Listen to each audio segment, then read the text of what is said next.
Врз основа на резултатите што дојдоа од анализата на испитувањето на јавното мислење во јавната администрација и бизнис заедницата, можеме да констатираме дека нашите задачи сега ќе бидат уште поконкретни. Имено, Комората на медијатори на Република Северна Македонија заедно со своите партнери при реализација на овој проект во наредниот период ќе се фокусира на промоција на медијацијата, што подразбира информирање и едукација на одредени целни групи од јавниот сектор и бизнис заедницата, како и на населението во целина. Врз основа на одредена собствена анализа, што ја направив деновиве, можам да забележам дека Македонската радиотелевизија и Телевизија 24 се најголемите поборници, приврзаници и поддржувачи на медијацијата во Република Северна Македонија. Има над 50 телевизиски спотови, емисии, разговори направени за овие 4 години, што ние како Комора можеме само да ви благодариме. Очекувам и во наредниот период, како медиум, не само вие, туку и сите други, да ја поддржите оваа политика на развој на медијацијата, бидејќи бенефитот сите ќе го добиеме во едно општество кое сакаме да биде помалку конфликтно, да соработува, во општество каде што меѓучовечките односи меѓу граѓаните ќе бидат подобри и во општество кое што ќе се намали поделеноста. Како пандемијата со COVID-19 се рефлектираше во однос на граѓаните да побараат медијација во решавање на споровите, затоа што едно време и знаеме сега и дека судовите се затрпани, сепак има доста метеж таму, дали се прибегнувам повеќе кон овој метод на решавање на споровите?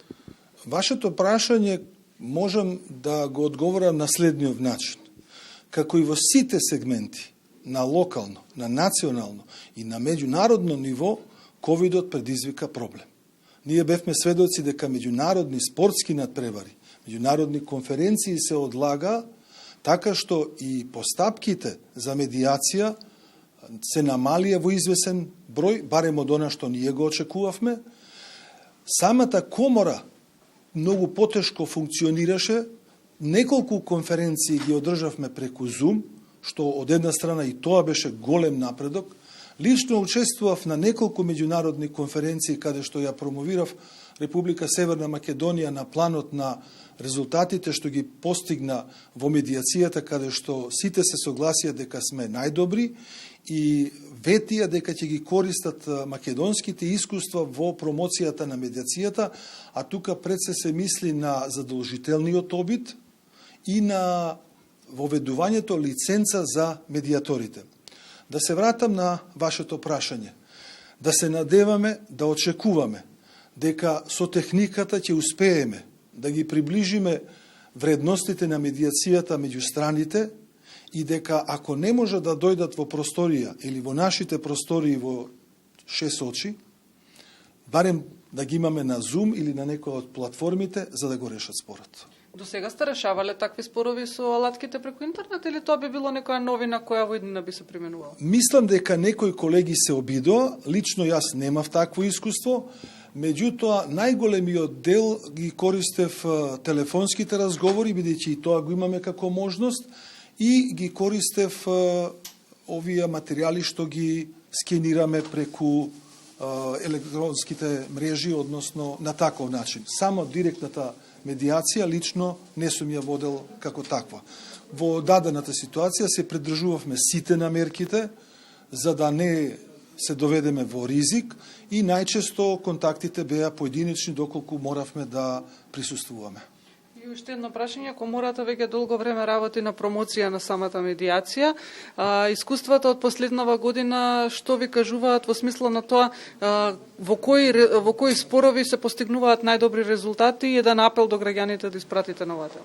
Според досегашните резултати што ги презентира и Министерството за правда, а каде што медијаторите имаат обврска во регистарот да ги пријавуваат медијациите, се забележува дека највисок процент на спорови има работни, кои се доброволни, а потоа доаѓаат стопанските спорови за долг до 1.000.000 денари, кој законодавецот предвиде можност да биде задолжителен. Има и други спорови, како што се делот од образование, и слично, мислам дека овој тренд ќе продолжи и лично моја интенција е уште повеќе медијацијата да се користи како доброволна постапка меѓу страните, бидејќи на овој начин со промоцијата на медијацијата ние всушност испраќаме порака до граѓаните и до деловните субјекти дека медијацијата може да им помогне спорот да го решат за неколку дена и за пари кои во споредба со судската постапка е 1:10.